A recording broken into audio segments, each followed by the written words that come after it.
Hey everybody, welcome to What the Flick. The Flash is back, Season 2, Episode 1, Man Who Saved Central City, Episode 2, Flash of Two Worlds, Bibbs, Alonso. Wow! I'm excited about this show in a way that I haven't been really before. So this is kind of where I thought we were going to go at the end of last season. I was hoping we'd go multiverse. Sure. I just thought maybe the Flash would like go through the portal and go kind of sliders for a few episodes. But this is a lot of fun too. Although I got to admit, initially, first episode of the season, they did a thing that really annoys me, which is you end on a big cliffhanger, and when we come back, the cliffhanger is over, and we'll explain what happened later. Right. That's always ticks me off. Like it's. I can take it or leave it, you know. It feels like filler, you know, like we just. Well, I think the point of the episode is to show what the impact of that incident on everybody else, and so it makes. I thought it made sense in this case to like let's cut to the impact part and then show how we got there. Well, it's also an episode where we're kind of wrapping a few things up that we didn't realize we needed to wrap up so quickly, like Barry Allen's dad. They probably could have milked that for longer. This feels like John Wesley Shipp has to do a play, and like we need to get rid of him real fast. So we'll just like, oh yeah, well there was a confession, and he's gone now. And if Barry had opened his mail 4 months earlier, Dad would have been out of jail 4 months earlier. It's like House of Flash and Fog. Like it's just open your mail. Holy crap! I forgot about House of Sand and Fog, the mail subplot. Anyway. But it is a great setup, though. We got portals to Earth 2, and actually maybe the entire 52-universe. Well, exactly, yeah. So, I mean, first, before we get out of the first episode, I kind of thought the notion of, Barry feeling kind of embittered, feeling like he was a failure, and the reverberating effects that has on sort of the what are we calling the science crew? Misfits of Science. The Misfits of Science, thank you. That actually all felt plausible and realistic. Yeah. I liked it. And I have to say, that touch of darkness, I'm finally looking at this actor as an adult. Yeah. Because he really felt very post-pubescent for me in the first season. But Grant... Gustin, thank you. I'm now buying him as a full-grown man. Well, and the whole plot basically is the idea that Reverse Flash goes back in time and ends up creating the Flash years too early. So the whole idea was that he was supposed to be too young for all this, and he's having to grow up with some hard knocks. And so I think it works. Well, yeah, except that he was also a forensic police scientist. Yeah. That I didn't buy so much. Anyway. They get to these things eventually. Hell, we're on like season, 5 of Arrow, and he only just changed his name to Green Arrow. True.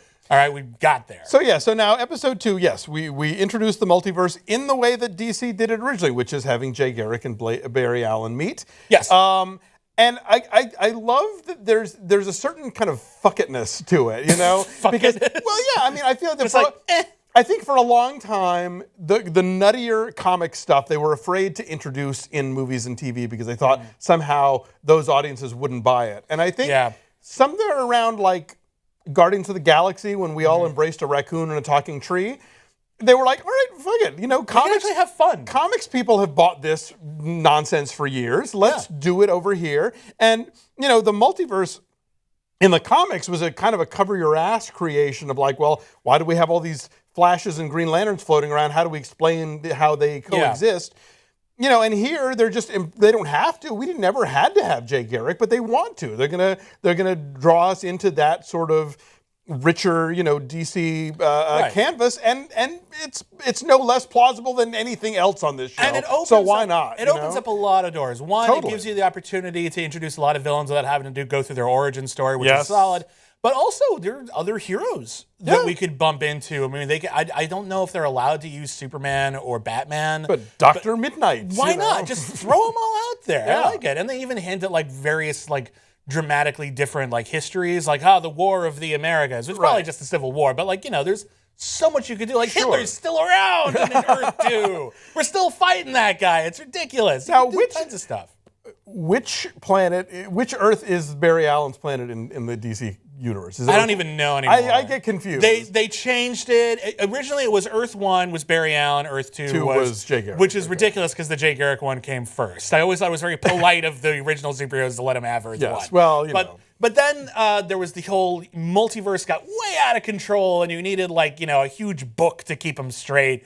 And then they did Crisis on Infinite Earths, in which Right. they all Undid collapsed. it all. They all collapsed into one universe. Some people were in all, sort Yes. of cherry picked the best. And then they're like, oh, wait, it still doesn't make sense. Yeah, there we go. Oh, there's 52 of them now. There's 52. And then they're all going to collapse and we'll have one again. And now there's 52 of them now. And DC, make up your damn mind. I don't even care anymore. I know. Really don't. You've rebooted me out of reading And now there's you. 2 Supermans in DC, the new 52. Stop. Let's also Stop. just a quick fan service call out. We had Hudson University. Yeah. And we had the Woodrue, whatever that greenhouse. Explain that. Jason Woodrue, the Floronic Man. Yes. A villain in the Swamp Thing universe. And Hudson University is where Dick Grayson went. That's right. And the Floronic Man also was played by, he was in Batman and Robin, played by Mr. Glover. John Glover, really? John Glover. Yeah, he was the Floronic Man in Oh, wow. Batman and Robin. Tim Burton's, not Joel Schumacher's Batman and Robin. We've seen him before. Okay. It's fun. I'll take your word for it. Also, Patty Spivot is a character in the Flash universe. Oh, who's is she? Okay. Got some history. I'm not terribly familiar with her though, so I'm not gonna Google it. So Google she that is basically kickstarting the recreation of the Metahuman Task Force. Yes. Not to be confused with the Strike Force over on Gotham. Let's make Yes. sure we keep those straight. Strike Force, admittedly, is moving along quite faster. than the Yes. Task And Cisco has said the word vibe. Yay! I like his power is that he can see stuff that already happened. There's something kind of like, I like how, like, much like the actual vibe, vaguely useless. Like we can make it work, but it's not like, oh yeah, vibe. He can like destroy that building or something like that. It's like, nah, it's No, vibe. he can tell you what happened in that building half an hour Yeah. ago. Great, Yeah. but that might help. It There you go. is helping. So It is helping. No, it is helping. I just like that they're keeping him. They're not like he's not going to get a costume anytime soon. No. He's got like this sort of cutesy power. Oh, also, lest we forget, we have sacrificed Ronnie. Oh yes. For now, he'll be back. Yeah, I suspect. Well, I mean, like because we have. Well, don't we know that Firestorm's going to be part of that show? That Legends of next show? Tomorrow. Yeah, they're all going to be back. It's fine. We're kind of spinning our wheels a bit and getting all the pieces in place. But the fact that our professor just had like what looks like a stroke means probably I'm thinking he needs Ronnie to survive or something, or we're going to have to find him. Oh, right. Maybe Ronnie's in another place in the multiverse. We have That's to go to true. another reality. It might be kind of fun. He might be living in Jay Garrick's apartment right now, for all we know. That'd be fun. Jay Garrick, the original, the old whatever, the other Yeah. alternate Flash's helmet.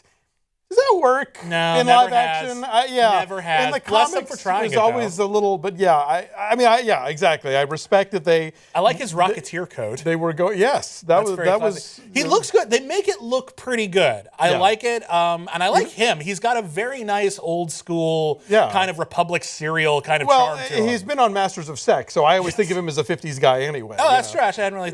I knew he was 60s, on yeah. Masters of Sex. Hadn't really He's, thought about he's, that. Austin, crossover. Austin, the male nymphomaniac. That's right. So yeah, I feel like this show is really sort of nailing the let's put the DC universe into a live action setting. Yeah. And I mean the universe and not just like Whole this universe. individual. like really going character. for it. Yeah, Like, good yeah, for them. totally. And they're getting away with it. And I really, I think that the core group of, the Misfits of Science all interact really well. I mean, and I think that having Iris in on things and knowing what's going on is much more interesting than having to everybody talk around her and not tell her stuff. So I feel more on board now than I was in season one. I was in on season one. I liked it. I thought it had some interesting stuff. Now the foundation has been laid for Yeah, something now that's I'm properly really superheroic. having it. Yeah, I'm totally down. I love the show, even when it's silly. It's like when Gotham is silly, it's like I don't even know what to do with you, Gotham. Right. When the Flash is silly, it's just like, the hat's kind of silly, but what are you going to do? It's the Flash. Sure. And when we move on and we get something that we really give a damn about, so this is fantastic. Let's more of this, please. Yes. So we'll be back next week, hopefully with Francis, and we'll see you guys then.